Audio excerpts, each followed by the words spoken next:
মা ইলিশ রক্ষায় মোংলায় প্রশাসনের কঠোর নজরদারি। খুলনায় দুর্যোগকালে জনদুর্ভোগ লাঘবে আশ্রয় কেন্দ্র নির্মাণ করছে সরকার, বললেন দুর্যোগ ব্যবস্থাপনা উপদেষ্টা। সাতক্ষীরায় শিশু শান্তি পুরস্কারের জন্য মনোনীত হয়েছেন সুদীপ্ত সাহা। প্রিয় দর্শক, আসসালামু আলাইকুম। দৈনিক সংবাদ বাগেরহাটে আপনাদের সকলকে স্বাগতম। আমি আছি মোহাম্মদ রবিউল ইসলাম বাদশাহ আপনাদের সাথে। এতক্ষণ শুনছিলেন সংবাদ শিরোনাম, এবার বিস্তারিত। বাগেরহাট থেকে মোহাম্মদ আজিজুর রহমানের পাঠানো তথ্যচিত্রে রিপোর্ট। বিশ্বব্যাপী শিশু অধিকার রক্ষায় কাজ করা শিশুদের মধ্যে সাতক্ষীরার তরুণ সমাজকর্মী সুদীপ্ত দেবনাথ আন্তর্জাতিক শিশু শান্তি পুরস্কার 2025-এর জন্য মনোনীত হয়েছেন। সুদীপ্ত শিশুশ্রম প্রতিরোধ, বাল্যবিবাহ রোধ, শিক্ষার প্রসার এবং ন্যায় বিচারে গত 3 বছর ধরে উপকূলীয় অঞ্চলে নিরলসভাবে কাজ করছেন। তার নেতৃত্বে বহু বাল্যবিবাহ বন্ধ হয়েছে এবং পরিবারগুলো শিক্ষার প্রতি সচেতন হয়েছে। তিনি অনলাইনে সক্রিয়ভাবে ওয়েবিনার, সচেতনমূলক প্রচারণা ও ডিজিটাল ক্যাম্পেইনের মাধ্যমে শিশু সুরক্ষা ও শিক্ষার গুরুত্ব প্রচার করেছেন।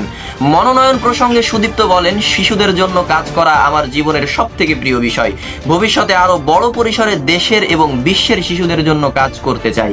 সুদীপ্তের এই অর্জন সাতক্ষীরা এবং পুরো বাংলাদেশের জন্য এক গর্বের বিষয় বলে সমাজকর্মী ও শিক্ষাবিদরা মনে করছেন। বাগেরহাট থেকে মোহাম্মদ মশিউর রহমানের পাঠানো তথ্যচিত্রে রিপোর্ট।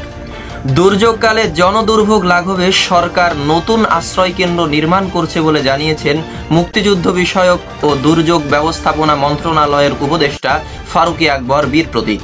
শুক্রবার 10 অক্টোবর সকালে খুলনা ডুমুরিয়া উপজেলার শরাবপুর চটচটিয়া শিবনগরের খেয়াঘাট এলাকায় নির্মাণাধীন আশ্রয় কেন্দ্র পরিদর্শন করে তিনি সাংবাদিকদের জানান, অতীতে অনেক আশ্রয় কেন্দ্র নিচু ও বন্যাপ্রবণ এলাকায় নির্মাণ হওয়ায় দুর্যোগের সময় সেগুলো অকার্যকর প্রমাণিত হয়েছে।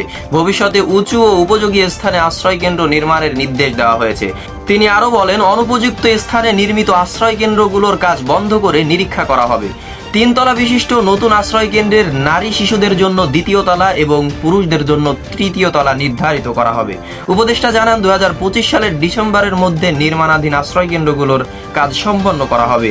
এ সময় সচিব মোহাম্মদ মোস্তাফিজুর রহমান, মহাপরিচালক রেজাউনুর রহমান, জেলা প্রশাসক মোহাম্মদ তৌহিদুর রহমান সহ স্থানীয় প্রশাসনের কর্মকর্তারা উপস্থিত ছিলেন।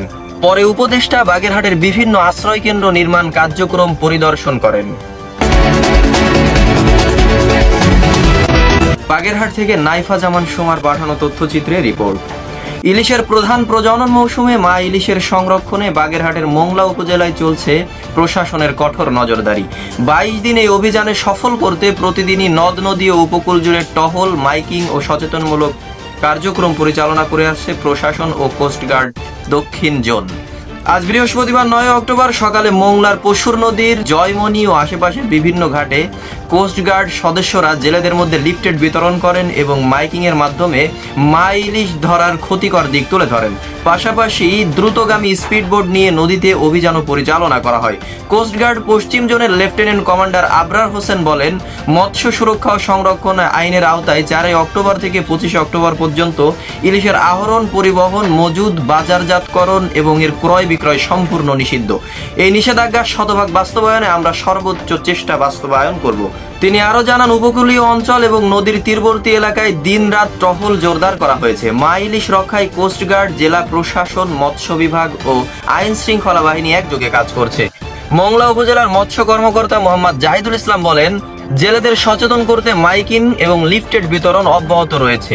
নিষেধাজ্ঞা অমান্যকারীদের বিরুদ্ধে আইনগত ব্যবস্থা নিতে নিয়মিত অভিযান পরিচালনা করা হচ্ছে। মা ইলিশের সংরক্ষণ চলমান ও অভিযান আগামী 25 অক্টোবর পর্যন্ত অব্যাহত থাকবে বলে জানিয়েছে সংশ্লিষ্ট কর্মকর্তারা। এতক্ষণ আমাদের সাথে থাকার জন্য অসংখ্য ধন্যবাদ। সকলকে বিদায় জানিয়ে আজকের সংবাদ এখানেই শেষ করছি।